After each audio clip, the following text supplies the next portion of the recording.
Hello and welcome back to another edition of Check It Out. Okay friends, in today's video I'm going to show you how to change out the batteries inside this keypad. This is for the August Smart Door Lock. So all you're going to do is you see this little thing right under here. So you're going to use your fingernail, give it a little push right underneath there. You could also use like a screwdriver or something like that, but fingers work just fine. As you can see, it popped off right there. Takes two AAA batteries just like that right there. And then to put it back on, you do the top first.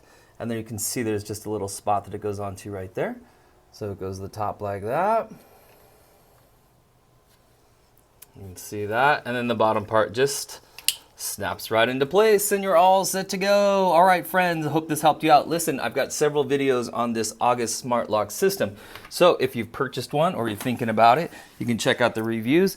And I have the keypad, the actual door lock, as well as the Wi-Fi system as well, and I did a review on them. Awesome system. You can check out the description down below. I put some links into this guy as well.